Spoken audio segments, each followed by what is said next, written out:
नमस्कार दोस्तों, smart vision classes में आपका स्वागत है। आज का टॉपिक रहेगा पार्ट्स ऑफ स्पीच, जिसमें आज जो पढ़ने जा रहे हैं वो है प्रोनाउंस। प्रोनाउंस का मतलब होता है सर्वनाम।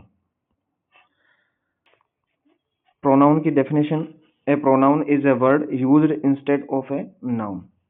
प्रोनाउन सर्वनाम वो होता है जो संज्ञा के स्थान पर प्रयुक्त होता है।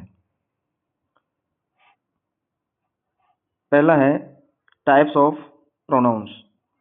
जो पहला टाइप्स पढ़ने जा रहे हैं वो है पर्सनल प्रोनाउंस। पर्सनल प्रोनाउंस का मतलब होता है व्यक्तिवाचक सर्वनाम used in place of nouns. जो नाउन्स के स्थान पर प्रयुक्त होते हैं वो प्रोनाउंस होते हैं। पर्सनल प्रोनाउंस सब्जेक्टिव और ऑब्जेक्टिव केस में आ सकते हैं, जैसे I, we, you, he, she, it, they, ये सब्जेक्टिव केस में आएंगे। Me, us, you, him, her, it, them, object, ये आएंगे ऑब्जेक्ट केस में। जैसे सी इज माई सिस्टर, यहाँ जो सी है वो सब्जेक्टिव केस में आया है, और यहाँ जो आई है, आई मेट हिम यस्टरडे, ये आई सब्जेक्टिव केस में आया है। यानी पर्सनल प्रोनाउंस सब्जेक्टिव और ऑब्जेक्टिव केस में आते हैं। और पर्सनल प्रोनाउंस ये होते हैं I, we, you, he, she, it, they. इसमें सिंगुलर भी होता है और प्लूरल भी होता है। ये आई है, ये सिंगुलर और प्लूरल दोनों रूप में आता है। वी प्लूरल रूप में आता है, और यू है वो सिंगुलर और प्लूरल दोनों रूप में आता है। ज्यादातर ये प्लूरल रूप में ही काम में लिया जाता है। ही, सी, इट ये सिंगुलर होते हैं, और ये दे प्लूरल होता है। ये ऑब्जेक्टिव केस में आते हैं, मी, us, you, him, her, it और देम। दूसरा जो टाइप है प्रोनाउन का वो है पसेसिव प्रोनाउन। पसेसिव प्रोनाउन वो होते हैं जो अधिकार बताते हैं, यानी कि अधिकार सूचक सर्वनाम। शो ओनरशिप, ये ओनरशिप स्वामित्व को शो करते हैं। जैसे ये पसेसिव प्रोनाउंस कौन से होते हैं? Mine, our, yours, his, hers, its, theirs. Sentence के माध्यम से अपन समझते हैं दिस बुक इज माइन। यहाँ जो माइन शब्द है ये प्रोनाउन है और ये पसेसिव प्रोनाउन है। द हाउस इज देयर्स, घर उनका है। ये जो देयर्स है ये पसेसिव प्रोनाउन है।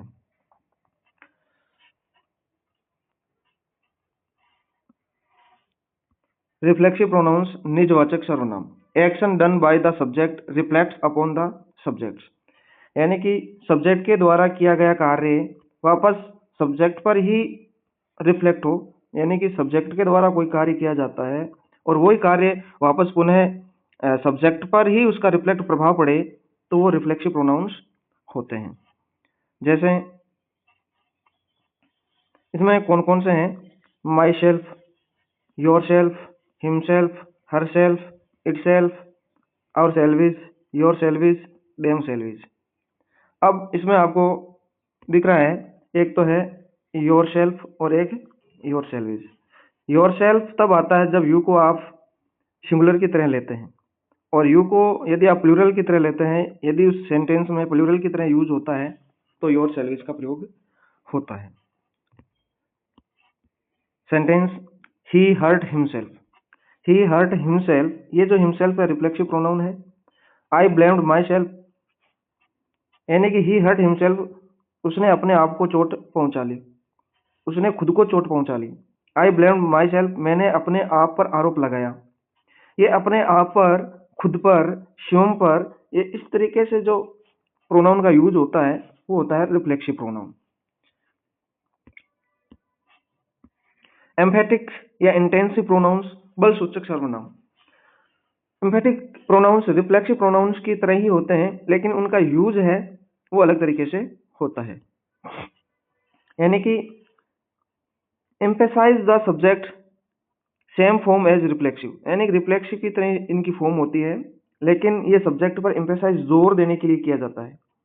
लेकिन रिफ्लेक्सिव में आपने पढ़ा था कि action done by the subject, subject के द्वारा किया गया कार्य वापस सब्जेक्ट पर ही रिफ्लेक्ट करे, तब रिफ्लेक्सिव प्रोनाउन होता है। लेकिन सब्जेक्ट पर एम्फेसाइज करने के लिए जिस प्रोनाउन का यूज होता है उसको एम्फेटिक प्रोनाउन कहते हैं, लेकिन वो रिफ्लेक्सिव की तरह ही होते हैं। उनकी फॉर्म है वो रिफ्लेक्सिव की तरह होती है। एग्जाम्पल जैसे ये myself, himself, herself, ये जो है वो एम्फेटिक प्रोनाउंस होते हैं। जैसे I myself completed the work, मैंने खुद ने कार्य कंप्लीट कर लिया, मैंने खुद ने कार्य कंप्लीट कर लिया, मैंने खुद ने, ये तो खुद पर ये आई है, इस पर एम्फेसाइज कर रहा है ये माई सेल्फ, तो ये एम्फेटिक प्रोनाउन है। यदि अपन इसको हटा दें तो इस सेंटेंस पर कोई प्रभाव नहीं पड़ेगा। आई कंप्लीटेड द वर्क, मैंने कार्य कंप्लीट कर लिया, तो इसका सेंस एकदम सही आ रहा है। लेकिन ये माई सेल्फ है, इस आई पर एम्फेसाइज कर रहा है कि मैंने खुद ने कार्य कंप्लीट कर लिया, तो ये एम्फेटिक प्रोनाउन है, बल सूचक सर्वनाम है। यदि अपन इस सेंटेंस में इनको हटा दें तो इस सेंटेंस पर कोई प्रभाव नहीं पड़ेगा। यदि रिफ्लेक्सिव प्रोनाउन को हटा दिया तो उस सेंटेंस का भाव है, सेंस है, बिल्कुल ही चेंज हो जाएगा, इनकम्प्लीट सेंस रहेगा। The king himself addressed the people, ने राजा ने खुद ने लोगों को संबोधित किया, राजा खुद ने लोगों को संबोधित किया, तो ये हिमसेल्फ है, यहाँ ये एम्फेटिक प्रोनाउन है। और यदि इसको यहाँ से हटा दें इस सेंटेंस पर कोई प्रभाव नहीं रहेगा। जैसे the king addressed the people, यानी कि इसका जो सेंस है, इसका जो मीनिंग है वो कंप्लीट रहेगा, इस मीनिंग पर कोई प्रभाव नहीं पड़ेगा। जैसे ये बोल दें the king address the people, इसको हटा दें यहाँ से, तो राजा ने लोगों को संबोधित किया, भाव निकल रहा है, सेंस निकल रहा है, मीनिंग कंप्लीट हो रहा है। लेकिन हिमसेल्फ लगा दिया तो इसका मतलब ये है कि राजा खुद ने लोगों को एड्रेस किया, तो सब्जेक्ट पर एम्फेसाइज करने के लिए ये हिमसेल्फ आया है, तो इनको एम्फेटिक प्रोनाउन कहेंगे। अब डिफरेंस रिफ्लेक्सिव प्रोनाउन और एम्फेटिक प्रोनाउन का है कि रिफ्लेक्सिव प्रोनाउन इज नेसेसरी, यानी कि रिफ्लेक्सिव प्रोनाउन है वो नेसेसरी होता है, इसका यूज सेंटेंस में होगा ही होगा, नेसेसरी अनिवार्य है। If remove the meaning becomes incomplete और रॉन्ग, यदि इसको हटा दिया तो उस सेंटेंस का जो मीनिंग है वो इनकम्प्लीट हो जाएगा, वो सेंटेंस रॉन्ग हो जाएगा। ही हर्ट, इसमें से अपन ने ये हिमसेल्फ हटा दिया तो इसका जो मीनिंग है वो इनकम्प्लीट रहेगा। ही हर्ट हिमसेल्फ, ये सही है, इसमें जो हिमसेल्फ है वो रिफ्लेक्सिव प्रोनाउन है।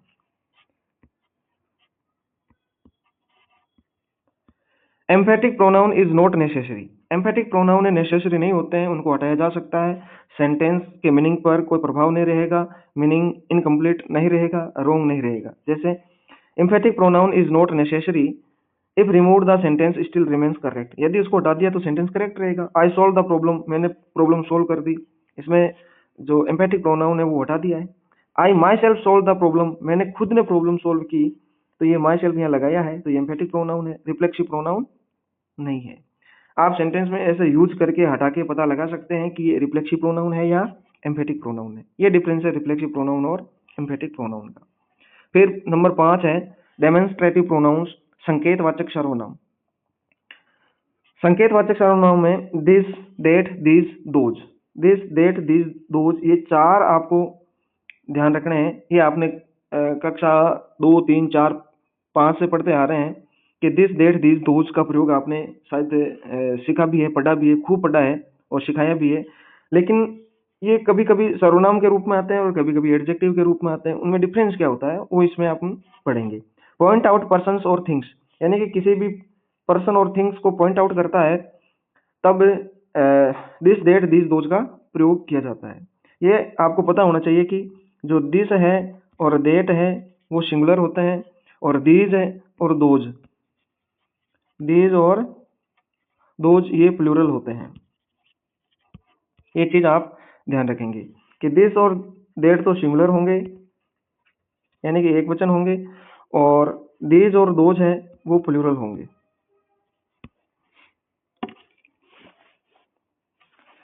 अब इसमें यह भी ध्यान रखना है कि दिस और दीज, ये जो नजदीक की चीजों को पॉइंट आउट करने के लिए यूज किया जाता है। दिस और दीज, ये जो दिस और दीज हैं ये नजदीक की वस्तुएं हैं, नियर बाई पर्सन्स और थिंग्स हैं, उनको पॉइंट आउट करने के लिए दिस और दीज का प्रयोग किया जाता है। और डेट और दोज, डेट और दोज का प्रयोग जो फार यानी दूर की वस्तुएं हैं, दूर की वस्तुएं हैं उनको पॉइंट आउट करने के लिए डेट और दोज का प्रयोग किया जाता है। दिस और डेट सिमिलर और दीज और दोज प्लूरल वर्ब साथ में लेता है। दिस इज माई पेन, यहाँ जो दिस है ये एक डेमोन्स्ट्रेटिव प्रोनाउन है और नजदीक की वस्तुओं के लिए आया है। दिस इज माई पेन, ये मेरा पेन है। दोज आर योर बुक्स, अब दूर पड़ी है कोई बुक्स, अब उनके लिए दोज आया है क्योंकि प्लूरल है, तो दूर की वस्तुओं को पॉइंट आउट करने के लिए दोज आर योर बुक्स, ये आपकी किताबें हैं, वो आपकी किताबें हैं, वो आपकी किताबें हैं, तो ये दूर है। अब यहाँ ये भी हो सकता है कि these are your books, these are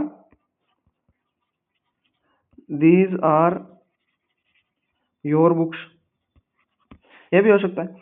तो दीज है ये नजदीक की वस्तुओं को पॉइंट आउट करेगा और दोज दूर की, यानी कि ये तुम्हारी किताबें हैं। अब पास में खूब सारी किताबें पड़ी है, अब उसको पॉइंट आउट करने के लिए आप बोलेंगे कि दीज आर योर बुक्स, और दूर बहुत सारी किताबें पड़ी है तो आप बोलेंगे दोज आर योर बुक्स।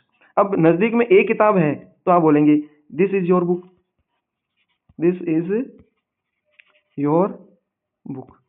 ये एक किताब है, सिंगुलर है और नजदीक है तो आप बोलेंगे दिस इज योर बुक, और वही किताब दूर पड़ी है तो आप बोलेंगे that is your book, that is your book.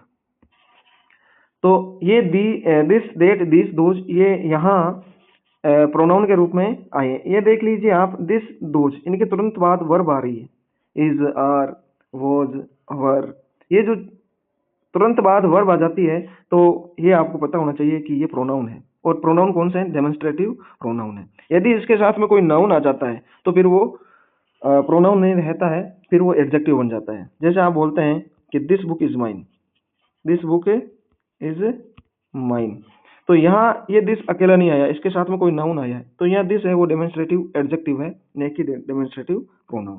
Pronoun तभी होगा जब इसके तुरंत बाद कोई वर्ब आएगी। रिलेटिव प्रोनाउन संबंधवाचक सर्वनाम।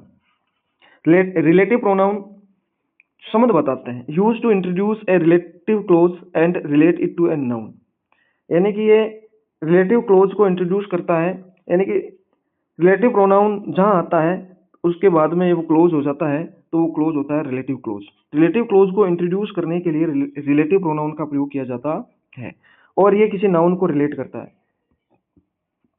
जैसे हु, विच, डेट, वूज, वूम, ये तो आपने हु पढ़ा है, लेकिन इसका यूज रिलेटिव प्रोनाउन के रूप में कैसे होता है वो अपन पढ़ेंगे।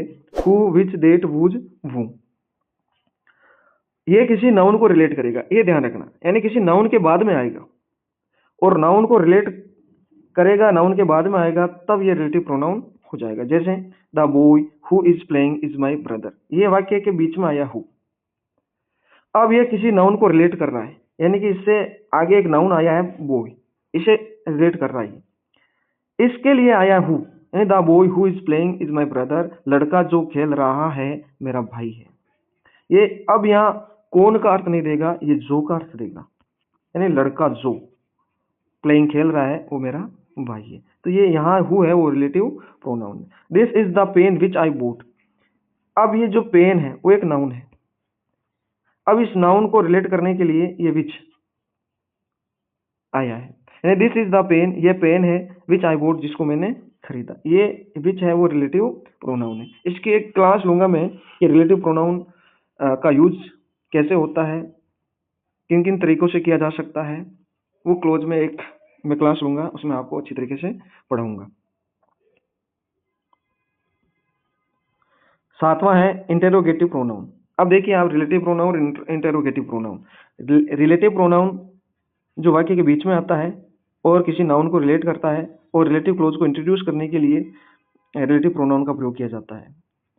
अब ये हु, वूम, वूज, वोट, विच, ये इंटरोगेटिव प्रोनाउंस होते हैं, ये क्वेश्चन पूछने के लिए इनका प्रयोग किया जाता है, use to ask questions, questions पूछने के लिए ये who, whom, whose, what, which इनका प्रयोग होता है। ये ध्यान रखना, who, whom, whose, what, which.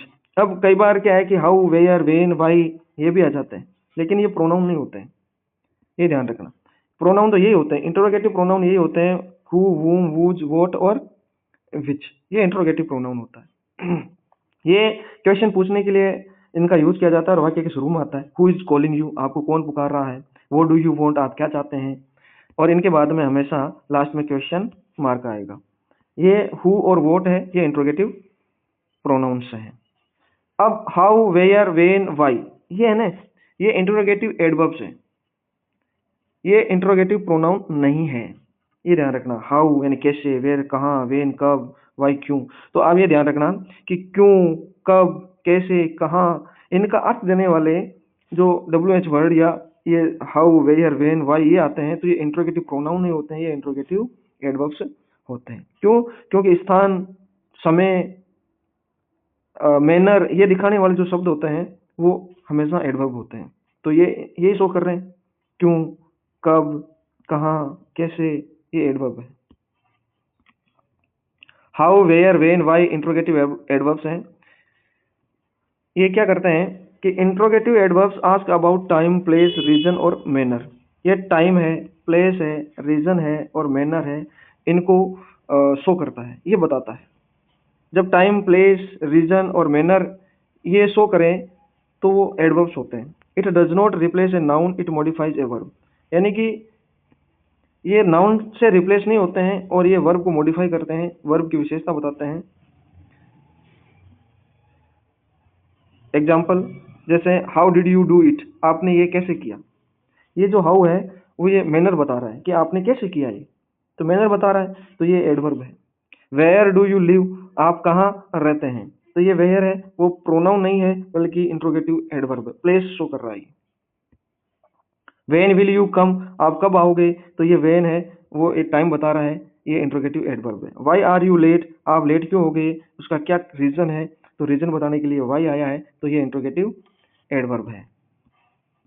Indefinite pronoun, अनिश्चित सर्वनाम। इंडेफिनेट प्रोनाउन, अनिश्चित सर्वनाम रेफर्स टू पर्सन्स और things in a general way. General वे में, सामान्य स्थिति में, सामान्य तरीके से जो पर्सन और वस्तु यानी व्यक्ति और वस्तुओं को रेफर करता है वो इंडेफिनेट प्रोनाउन होता है। ये आपको ध्यान रखना है कि उसमें कोई निश्चित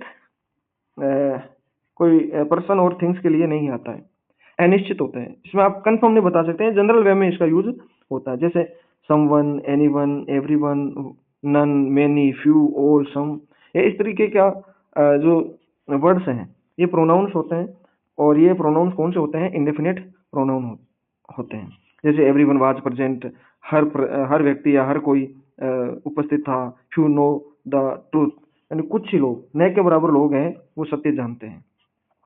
तो ये इंडेफिनेट है, इससे कोई डेफिनेट पर्सन और थिंग्स का पता नहीं चल रहा है, ये इंडेफिनेट पर्सन और थिंग्स को शो कर रहा है। ये जनरल वे में इस तरीके से यूज होता है, वो होता है इंडेफिनेट प्रोनाउन। एवरीवन, फ्यू, ये एनीवन, नन, मेनी, इनका प्रयोग इंडेफिनेट प्रोनाउंस के रूप में होता है। डिस्ट्रीब्यूटिव प्रोनाउन यानी वितरणवाचक सर्वनाम रेफर्स टू पर्सन्स और things one at a time, यानी डिस्ट्रीब्यूट करने के लिए। रेफर्स टू पर्सन और थिंग्स यानी कि व्यक्ति और वस्तुओं को रेफर करने के लिए एट वन टाइम, एक समय में किसी व्यक्ति वस्तु है उसको रेफर करने के लिए डिस्ट्रीब्यूटिव प्रोनाउन का प्रयोग किया जाता है और वो वितरणवाचक सर्वनाम होते हैं। अब जैसे ये ईच, आइदर, नाइदर, इसमें आप ध्यान रखना ईच और एवरी है ना, ये एवरी प्रोनाउन नहीं होता है, एवरी एडजेक्टिव होता है। ईच भी एडजेक्टिव होता है, आइदर भी एडजेक्टिव के रूप में आता है, नाइदर भी आता है, लेकिन इनका यूज कैसे होता है? प्रोनाउन के रूप में और एडजेक्टिव के रूप में, ये डिफरेंस आपको पता होना चाहिए। Each of the boys was rewarded, यानी कि लड़कों में से प्रत्येक को, यानी हर लड़के को रिवॉर्ड दिया गया, उनको नवाजा गया, रिवॉर्ड दिया गया, इनाम दिया गया। तो ये ईच है, प्रोनाउन के रूप में आया है। Neither of the answers is correct, यानी कि कोई भी उत्तर, दोनों में से कोई भी उत्तर है वो सही नहीं है। तो दो में से कोई भी नहीं है, तो दो में से कोई भी नहीं है तो वहां आइदर और नाइदर का प्रयोग होता है। यदि नेगेटिव का सेंस देता हो तो नाइदर आ जाएगा, और पॉजिटिव का सेंस देना हो तो वहां आइदर का यूज हो जाएगा। और ये प्रत्येक, ईच। अब अपन बोल देते हैं कि each boy, every boy.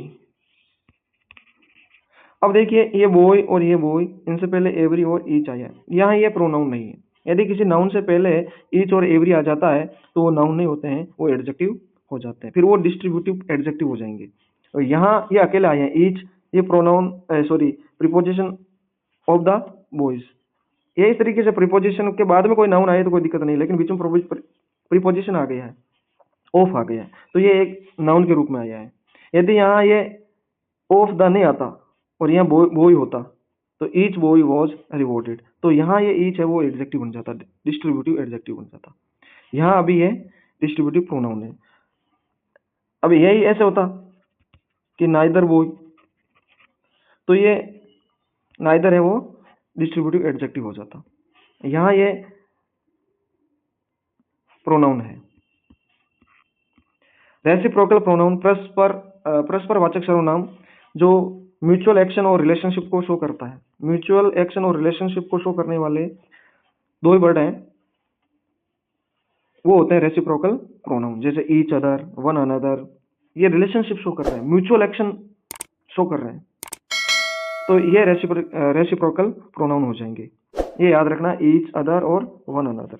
Sentence के माध्यम से देखते हैं। The two friends help each other, दोनों मित्र एक दूसरे की हेल्प करते थे, एक दूसरे की हेल्प करते थे, तो ये each other. The students congratulated one another, यानी कि विद्यार्थियों ने एक दूसरे को